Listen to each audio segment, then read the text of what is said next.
Krishna classes के YouTube channel पर बच्चों आप सबका स्वागत है। आज हम हिस्ट्री के प्रीवियस ईयर क्वेश्चन डिस्कस करते हैं। नेक्स्ट बात करते हैं, सुप्रसिद्ध कुतुब मीनार का निर्माण किसने करवाया? सुप्रसिद्ध कुतुब मीनार का निर्माण किसने करवाया भाई? कुतुबुद्दीन ऐबक ने। किसने करवाया? कुतुबुद्दीन ऐबक ने। यह कुतुब मीनार कहाँ पर है?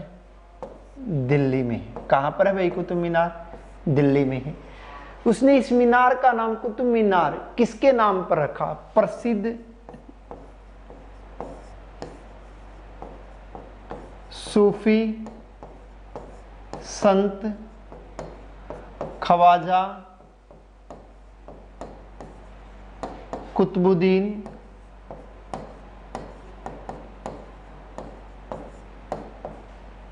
बख्तियार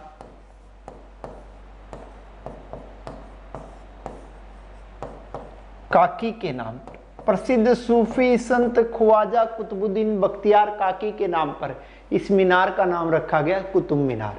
और इस मीनार को पूरा करवाने का श्रेय किसे दिया जाता है? इल्तुतमिश को। इस मीनार को पूरा करवाने का श्रेय किसे दिया जाता है? इल्तुतमिश को। जबकि इसकी शुरुआत किसने करवाई थी? कुतुबुद्दीन ऐबक। आज मैं आपको बता देना चाहता हूँ, ये वही कुतुबुद्दीन ऐबक है जिसने कौन से वंश की स्थापना की थी? गुलाम वंश।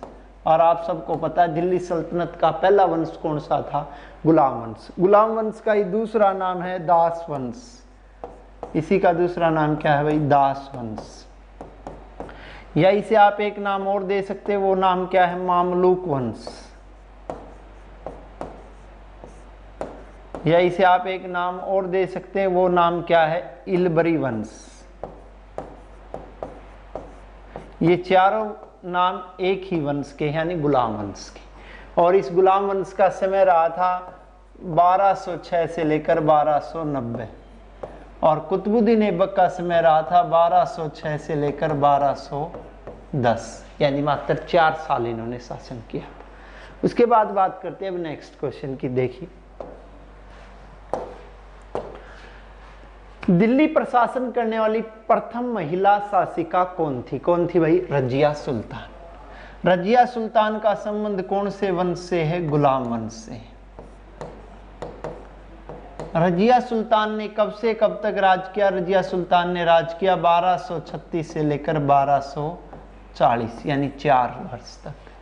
दिल्ली में शासन करने वाली एकमात्र महिला शासिका।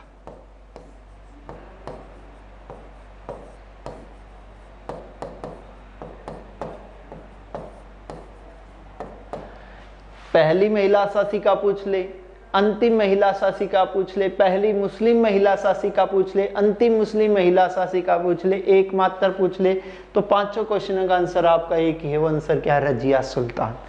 रजिया ने कैसी वेशभूषा धारण की? वही सैनिक वेशभूषा धारण की। और रजिया ने क्या करना बंद कर दिया? पर्दा करना बंद कर दिया। और रजिया हाथी पर सवार होकर जाती थी। किसके बीच में जाती थी? प्रजा के बीच में। घोड़े पर सवार होकर जाती थी रजिया। किसके मैदान में? युद्ध के मैदान में। रजिया ने एक अबिसीनियाई गुलाम मलिक जलालुद्दीन याकूत को आवश्यकता से अधिक महत्व दिया और उसे किसका पद प्रदान किया? अमीर आखुर का पद प्रदान किया। किसका पद प्रदान किया भाई? अमीर ए आखुर। अमीर ए आखुर का अर्थ होता है असवसाला का प्रधान।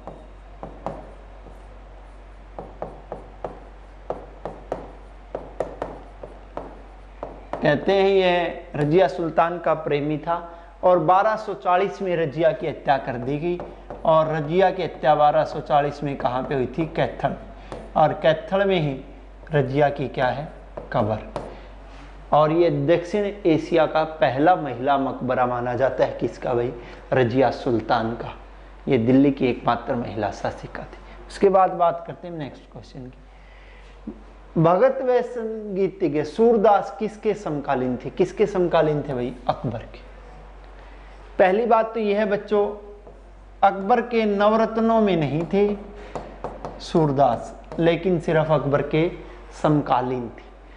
सूरदास का संबंध है फरीदाबाद के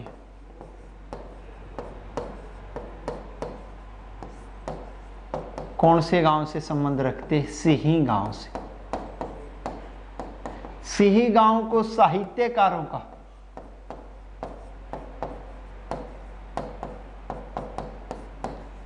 आराध्य स्थल भी कहा जाता है।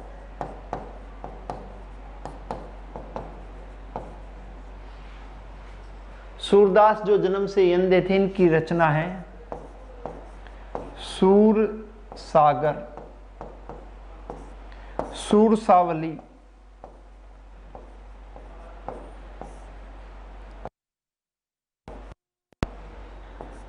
सूरसागर, सूरसावली, सूरलहरी, नल दमयंती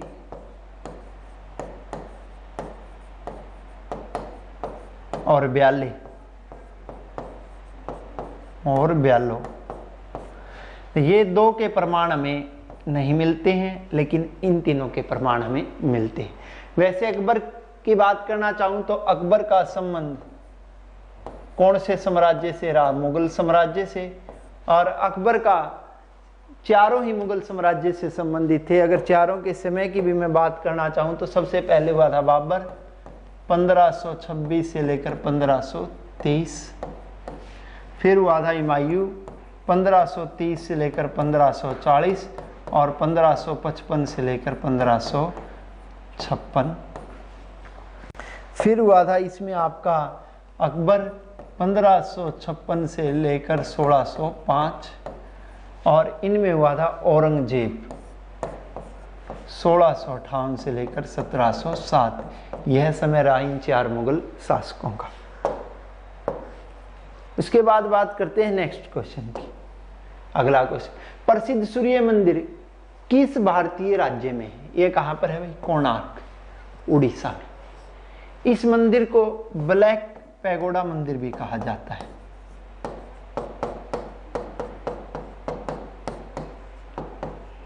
इस मंदिर का संबंध कौन से वंश से है? गंग वंश से। ठीक, गंग वंश के शासक नरसिंह देव ने इस मंदिर का निर्माण करवाया था। इस मंदिर का आकार यानी ये किसके आकार में बना हुआ है? रथ के आकार में बना हुआ है। इस मंदिर निर्माण में कौन सी शैली का प्रयोग हुआ है? नागर शैली का प्रयोग हुआ है। और नागर शैली का प्रयोग कौन से मंदिर के निर्माण में हुआ है? कोणार्क मंदिर। यह काफी फेमस मंदिर है, ऐतिहासिक जगह है। उसके बाद बात करते हैं नेक्स्ट क्वेश्चन की। अगला क्वेश्चन क्या है? सत्यार्थ प्रकाश के लेखक कौन है? सत्यार्थ प्रकाश के लेखक कौन है भाई? स्वामी दयानंद सरस्वती। उनके द्वारा यह पुस्तक कब लिखी गई? 1874 में। इस पुस्तक में आर्य समाज के सिद्धांतों का वर्णन,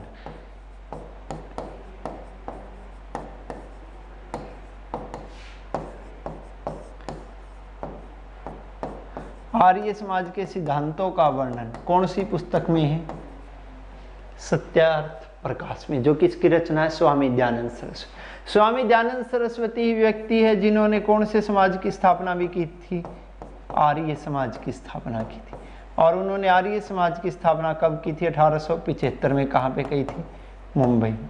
इन्होंने काफी फेमस नारा ही दिया था, पुण्य वेदों की ओर लौटो का नारा। इन्होंने उन लोगों की हिंदू धर्म में दोबारा वापसी के लिए, जिन्होंने पहले कोई और धर्म अपना लिया था, कौन सा आंदोलन चलाया था? शुद्धि आंदोलन। कौन सा आंदोलन चलाया था? शुद्धि आंदोलन। ताकि वो लोग हिंदू धर्म में दोबारा से वापस आ जाएं जिन्होंने मजबूरीवश किसी और धर्म को अपना लिया था। इसके बाद बात करते हैं नेक्स्ट क्वेश्चन की। खजुराहो स्थित है। खजुराहो कहां पर स्थित है भाई? मध्य प्रदेश में। खजुराहो जो जगह है वो किसके लिए फेमस है? मंदिरों के लिए। इन मंदिरों का निर्माण हुआ था 950 से लेकर 1050 ईस्वी के बीच। कौन से शासकों के द्वारा करवाया गया? चंदेल शासकों के द्वारा। चंदेल वंश का संस्थापक है नुनूक। और चंदेलों की राजधानी रहा है, और चंदेलों की राजधानी क्या रहा है? खजुराहो। इसमें सबसे फेमस मंदिर है कंडरिया महादेव का मंदिर।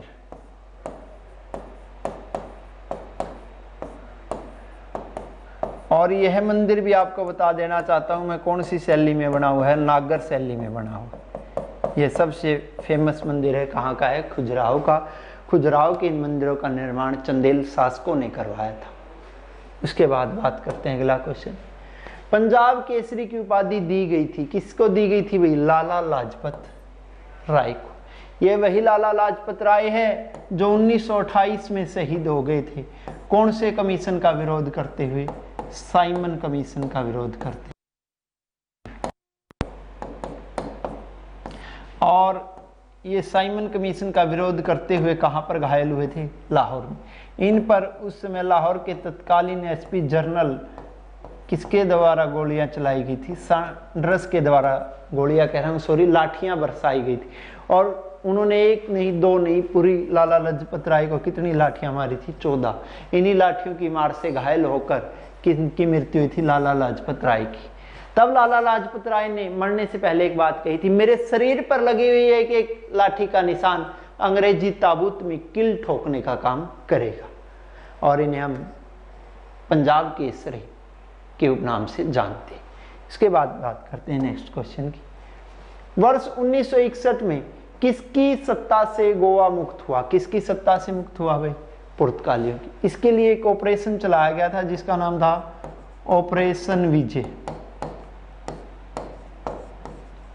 यह चलाया गया था आपका 18 दिसंबर 1961 को। पूरा हो गया था ये 19 दिसंबर 1961 को। आज आपको बता देना चाहता हूं, भारत में आने वाले यानी सबसे पहले आए भी कौन थे? पुर्तगाली। सबसे बाद में भी कौन गए? पुर्तगाली। और पुर्तगालियों ने सबसे अंत में अपना अधिकार कहां से छोड़ा था? गोवा। गोवा जिसे एक राज्य का दर्जा दे दिया गया, कब? 1987 में। उससे पहले गोवा एक केंद्र शासित प्रदेश था और यह 1961 तक पुर्तगालियों के अधिकार में रहा। इसके बाद बात करते हैं नेक्स्ट क्वेश्चन की। भारत में ब्रिटिश सत्ता के दौरान हड़प नीति का जन्मदाता कौन था? हड़प नीति का जन्मदाता कौन था भाई? लॉर्ड डलहौजी। लॉर्ड डलहौजी का समय रहा 1848 से लेकर 1856। 1848 से लेकर 1856 तक ये भारत के क्या रहे? Governor general. और इन्होंने ही राज्य हड़प नीति की शुरुआत की थी। यानी सीधी सी बात है, राजे महाराजाओं के बच्चा गोद लेने पर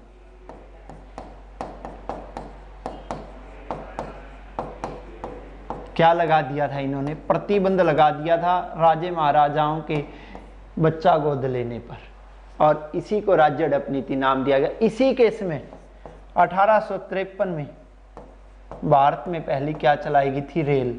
ये रेल चली थी महाराष्ट्र के मुंबई से लेकर ठाणे तक। इसी केस में 1853 में भारत में किसकी शुरुआत हुई थी? टेलीग्राफ सेवा की शुरुआत हुई थी और पहला टेलीग्राम भेजा गया था कलकत्ता से आगरा। इसी केस में शिमला को ग्रीष्मकालीन राजधानी बनाया गया था। इसी केस में तोप खाने का मुख्यालय कलकत्ता से कहां पर ट्रांसफर किया गया था? मेरठ ट्रांसफर किया। किस केस में? लॉर्ड डलहौजी केस में। उसके बाद बात करते हैं अगला क्वेश्चन। 1857 की क्रांति में निम्नलिखित में से किसने हिस्सा नहीं लिया था? किसने नहीं लिया था? चंद्रशेखर आजाद ने नहीं लिया था। जबकि झांसी में इस क्रांति का नेतृत्व कर रही थी रानी लक्ष्मीबाई। कानपुर में इस क्रांति का नेतृत्व कर रहे थे नाना साहेब और तात्या टोपे।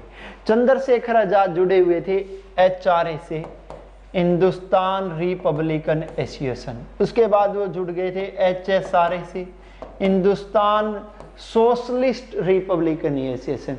1857 की क्रांति में इनका कोई योगदान नहीं था, लेकिन हिंदुस्तान को स्वतंत्र कराने के लिए इन्होंने इन दो संगठनों का प्रचलन किया।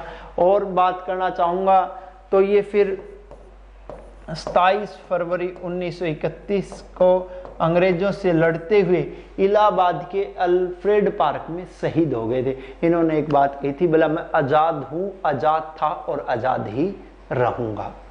उसके बाद बात करते हैं नेक्स्ट क्वेश्चन की। रायगढ़ किला किस ऐतिहासिक व्यक्तित्व कब प्राप्त किया गया है? रायगढ़ के किले का संबंध किससे है? शिवाजी से। और आप सबको पता है मराठा साम्राज्य का संस्थापक, मराठा साम्राज्य का संस्थापक कौन है? शिवाजी। यानी जिसने हिंदू पातशाही की भावना से प्रेरित होकर हिंदुत्व का साम्राज्य स्थापित करने की शुरुआत की? किसने की? शिवाजी ने। शिवाजी का इसी रायगढ़ के किले में कब राज्याभिषेक हुआ था? 1674 में। उनका राज्याभिषेक कहाँ के विद्वान के द्वारा किया गया था? काशी। काशी के इस विद्वान का क्या नाम था? गंगा भट्ट। और तब शिवाजी ने किसकी उपाधि धारण की थी? छत्रपति की उपाधि धारण की थी। और 1680 में शिवाजी की क्या होगी भाई? मृत्यु। फिर उसके बाद उसके उत्तराधिकारी संभाजी ने शासन संभाला। उसके बाद बात करते हैं नेक्स्ट क्वेश्चन की। अगला क्वेश्चन, भारत के स्वाधीनता संग्राम के परिप्रेक्ष्य 1905 में निम्नलिखित में से किस कारण से? आप सबको पता 1905 की घटना का संबंध है बंगाल विभाजन से। बंगाल विभाजन करने का श्रेय दिया जाता है लॉर्ड कर्जन को। लॉर्ड कर्जन ने बंगाल विभाजन की घोषणा की थी 20 जुलाई 1905 को। बंगाल का विभाजन लागू हुआ था 16 अक्टूबर 1905 को। इस दिन पूरे भारत में काला नारा दिया गया था कि बंगाल एक है, और बंगाल विभाजन रद्द कर दिया गया 1911 में। कौन से दरबार में? दिल्ली दरबार में। किसके द्वारा? जॉर्ज पंचम के द्वारा। ये 1905 के बंगाल विभाजन का क्वेश्चन आपको मैंने पहले भी 2 वीडियो में मैं करवा चुका हूं, बार बार रिपीट हो रहा है ये क्वेश्चन। उसके बाद कालानुक्रम धर्मानुष्ठान निम्नलिखित में से किस धर्म से संबंधित है? कौन से धर्म से संबंधित है भाई? बौद्ध धर्म। बौद्ध धर्म के संस्थापक कौन है? महात्मा बुद्ध। महात्मा बुद्ध का ही दूसरा नाम क्या है? गौतम बुद्ध। इन्हीं का एक नाम और क्या है भाई? सिद्धार्थ। महात्मा बुद्ध का जन्म हुआ था 563 ईसा पूर्व नेपाल के तराई के कपिल वस्तु के लुम्बिनी ग्राम में। कौन से ग्राम में भाई? लुम्बिनी ग्राम में इनका जन्म हुआ था। और इन्होंने कितने वर्ष की तपस्या में ज्ञान प्राप्त कर लिया था? 6 वर्ष की तपस्या में ज्ञान प्राप्त। इनकी मृत्यु हुई थी कितने वर्ष की आयु में? 80 वर्ष की आयु में। यानी 80 वर्ष की आयु में इनकी मृत्यु हुई भाई 483 ईसा पूर्व में। और 483 ईसा पूर्व में इनकी मृत्यु कहाँ पे हुई थी? कुशीनगर में। महात्मा बुद्ध के अगर कुल की बात करना चाहूं तो इनके कुल का क्या नाम था भाई? शाक्य कुल से इनका संबंध रहा है। ये बौद्ध धर्म के संस्थापक थे महात्मा बुद्ध। इसके बाद नेक्स्ट क्वेश्चन, निम्नलिखित में कौन सा युगम सही है? भाई कौन सा युगम सही है? देखिए सती प्रथा। सती प्रथा का अंत लॉर्ड डलहौजी ने नहीं किया। इस सती प्रथा का अंत किया था लॉर्ड विलियम बेंटिक ने। उसके बाद कॉर्नवालिस स्थायी भूमि बंदोबस्त का जनक है, ये बात बिल्कुल सही है। दूसरी बात, वेलीजली भी सहायक संधि नीति का जन्मदाता है, ये बात भी सही है। यानी हमारा ऑप्शन कौन सा सही है? डी। जबकि रेगुलेटिंग एक्ट आया था वारेन हेस्टिंग के समय। तो बात करते हैं लॉर्ड कॉर्नवालिस की। लॉर्ड कॉर्नवालिस का समय रहा 1786 से लेकर 1793। लॉर्ड कॉर्नवालिस को ही भारत में कौन सी व्यवस्था का जनक भी कहा जाता है? पुलिस व्यवस्था का। क्योंकि ये एक ऐसी व्यवस्था थी जो ब्रिटेन से पहले कहां पर लागू की गई थी? भारत में। हर 400 किलोमीटर पर एक थाना था और उस थाने का एक अधिकारी होता था, थानेदार। इसी ने भारत में किसको भी बढ़ावा दिया? सिविल सेवा। सिविल सेवा का जनक भी किसे कहा जाता है? लॉर्ड कॉर्नवालिस को। इसी के समय भारत में कौन से बोर्ड की स्थापना हुई? रिवेन्यू बोर्ड की भी स्थापना हुई। और इसी ने भूमि से अधिक टैक्स इकट्ठा करने के लिए कौन सी व्यवस्था को लागू किया गया? स्थायी भूमि बंदोबस्त को लागू किया गया। यह व्यवस्था आपके बंगाल, बिहार, उड़ीसा इन जगह पर लागू थी। उसके बाद सहायक संधि नीति का जन्मदाता था वेलीजली, जिसका समय रहा 1798 से लेकर 1805। यानी सहायक संधि नीति के अंतर्गत उसने राजे महाराजाओं की जो स्थायी सेना थी वो भंग करवा दी थी और बोला जरूरत पड़ने पर आपको कंपनी की सेना दे दी जाए थी। ये सहायक संधि नीति थी। इस संधि के अंतर्गत सबसे पहले इन्होंने कौन से राज्य को हड़पा था? सतारा। ये सतारा जो राज्य पड़ता है आपका कहां पर पड़ता है? महाराष्ट्र। यानी सहायक संधि नीति के अंतर्गत सबसे पहले हड़पा गया राज्य कौन सा है आपका? सतारा है। इसके बाद बात करते हैं नेक्स्ट क्वेश्चन की। अजातशत्रु किसका पुत्र था? किसका पुत्र था भाई? बिंबिसार का। आप सबको पता है बिंबिसार का संबंध कौन से वंश से? हर्यक वंश बोल दो या पितृहत्यारा वंश बोल दो। पितृहत्यारा वंश या हर्यक वंश बात एक ही है। अजातशत्रु का समय रहा 492 से 460 ईसा पूर्व तक।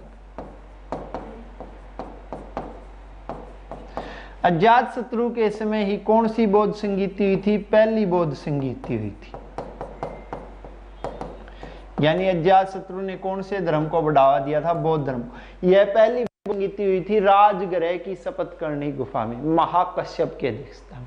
और अजातशत्रु ने ही कहां पर विजय प्राप्त की थी? वैशाली पर। और वैशाली पर विजय प्राप्त करके उसने वैशाली को कहां पर मिलाया था? मगध में।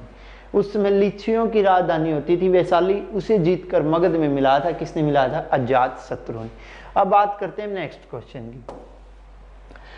डेविड हेरियर तथा न्यायमूर्ति सर एडमिट हेयर के सहयोग से निम्न में से किसने कलकत्ता में हिंदू कॉलेज स्थापित करवाया? किसने करवाया भाई? राजा राम मोहन राय। ये वही राजा राम मोहन राय है जिनका जन्म 22 मई 1772 को गुजरात राधानगर में हुआ था। उसके बाद बात करना चाहूं तो राजा राम मोहन राय ने ही कौन से समाज की स्थापना की थी? ब्रह्म समाज की स्थापना की थी। और इन्होंने ब्रह्म समाज की स्थापना कब की थी? 1828 में की थी। कहां पर की थी भाई? कलकत्ता में की थी। और राजा राम मोहन राय ने ही 1818 में किसके खिलाफ आवाज उठाई थी? सती प्रथा के खिलाफ आवाज उठाई थी। और इन्हीं के कहने पर 1829 में सती प्रथा पर रोक भी लगी थी। इन्होंने अपने विचार जनता तक पहुंचाने के लिए 1821 में 2 समाचार पत्रों का सहारा लिया था, संवाद कौमुदी और प्रज्ञा चांद। और 1833 में इनकी मृत्यु हो गई थी। और 1833 में इनकी मृत्यु कहां पे हुई थी? ब्रिस्टल इंग्लैंड में।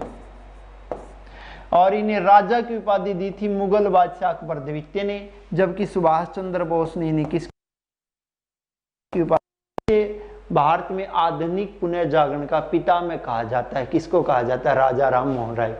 राजा राम मोहन राय की एक पुस्तक भी थी, ईसा के नीति वचन, शांति और खुशहाली। इसके बाद बात करते हैं नेक्स्ट क्वेश्चन की। प्राचीन भारत में बौद्धों द्वारा शिक्षा कहाँ दी जाती थी? मठों में दी जाती थी। और बौद्ध धर्म से संबंधित रखने वाले भारत में कितने मुख्य विश्वविद्यालय भी हुए? 3, जिसमें पहला विश्वविद्यालय था नालंदा। इस विश्वविद्यालय की स्थापना करवाने का श्रेय दिया जाता है गुप्त वंश के एक शासक, जिसका क्या नाम था? कुमार गुप्त। एक विश्वविद्यालय था ओदंतपुरी। इस विश्वविद्यालय की स्थापना करवाने का श्रेय दिया जाता है बंगाल के पाल वंश के शासक, किसको? गोपाल को। एक विश्वविद्यालय था विक्रमशिला। विक्रमशिला विश्वविद्यालय की स्थापना करने का श्रेय दिया जाता है पाल वंश के शासक और गोपाल के पुत्र, किसको? धर्मपाल। इन तीनों विश्वविद्यालयों का संबंध कौन से धर्म से रहा है? बौद्ध धर्म से। और बौद्ध धर्म में शिक्षा दी जाती थी, वो किस में दी जाती थी? मठों में दी जाती थी। किस में भाई? मठों में। उसके बाद बात करते हैं नेक्स्ट क्वेश्चन की। भारत में निम्न गवर्नर जनरलों का कालक्रम व्यवस्थित कीजिए। भाई इन्हें कालक्रम में लगाई। सबसे पहले कौन हुआ, उसके बाद कौन हुआ, उसके बाद कौन हुआ? ये देखिए सबसे पहले कौन हुए भाई? Warren Hastings.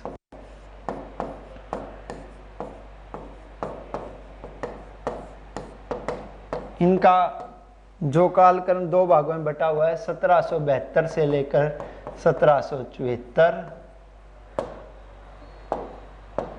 और 1774 से लेकर 1786। ये 1772 से लेकर 1774 तक तो बंगाल के क्या रहे भाई? गवर्नर। और फिर उसके बाद 1774 से लेकर 86 तक ही बंगाल के क्या रही है? Governor general. उसके बाद इसमें दूसरा नाम आता है लॉर्ड कॉर्नवालिस का।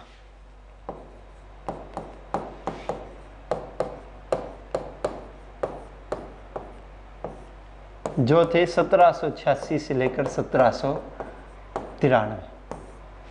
ये 1786 से 1793 तक क्या रहे? गवर्नर जनरल, सिर्फ बंगाल की। उसके बाद इसमें नाम आता है वैली जली का, जो रहे थे 1798 से लेकर 1805 तक। ये भी क्या रहे, गवर्नर जनरल। उसके बाद नाम आता है डलहौजी का,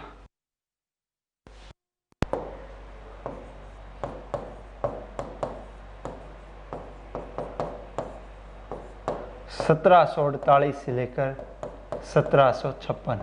ये गवर्नर जनरल रहे, लेकिन ये गवर्नर जनरल किसके रहे भाई, भारत के रहे। ये इनका कालक्रम है, यानी ऑप्शन सी आपका इस पे स्टिक बैठता है। उसके बाद बात करते हैं नेक्स्ट क्वेश्चन की। भारतीय स्वाधीनता संग्राम के दौरान रोलेट एक्ट ने आम लोगों में क्यों रोष भड़काया? क्योंकि ये एक ऐसा कानून था, इसमें अंग्रेज सिर्फ शक के आधार पर किसी व्यक्ति को गिरफ्तार कर सकते थे, वो भी बिना मुकदमा दर्ज के। इसीलिए इस कानून को एक नाम और दिया गया था, काला कानून, या इसे एक नाम और दिया गया था, बिना अपील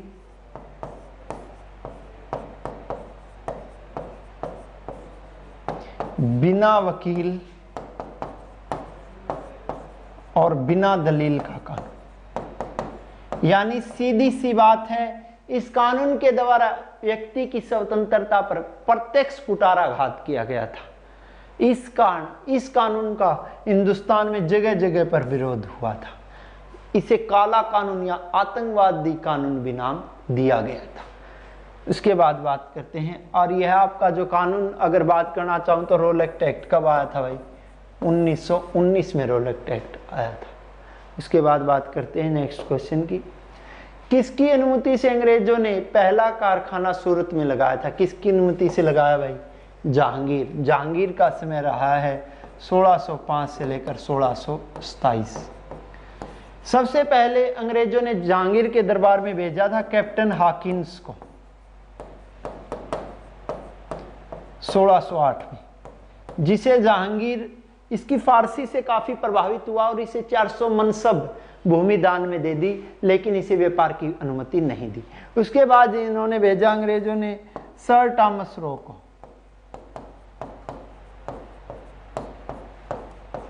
1816, जो व्यापारिक 1616 में जो व्यापारिक अनुमति प्राप्त करने में सफल रहा था। और इसी से व्यापारिक अनुमति यानी जहांगीर से मिलने के बाद इन्होंने अपना पहला कारखाना कहाँ पे लगाया था? सूरत में लगाया था। जहांगीर एक मुगल बादशाह था, और जो अपनी किसके लिए भी जाना गया है, न्यायप्रियता के लिए भी जाना गया है। क्योंकि जहांगीर के दरबार में न्याय की प्रतीक सोने की जंजीर लगी हुई थी, जो यमुना नदी के किनारे से लेकर महल तक थी, जिसमें 60 घंटियां थी। जहांगीर की आत्मकथा का नाम तुझ के जहांगीरी है। जहांगीर के लिए एक बात भी कही जाती है कि इसने एक शराब के प्याले के लिए अपना सिंहासन कुर्बान कर दिया। जहांगीर की प्रेमिका का नाम अनारकली था। यह एक बार अनारकली से मिलने जा रहा था, तब इसने कहा था कि रास्ते में इसे सूचना मिली कि अनारकली मिल गई, तब मर गई है। तब इसे इन्होंने एक बात कही थी, अगर एक बार मैं अपनी प्रियदसी के दर्शन कर पाता तो कयामत की रात तक खुदा का धन्यवाद करता। तो ये वीडियो बच्चों यहीं कंप्लीट होता है। दोबारा मिलते हैं एक नए वीडियो के साथ।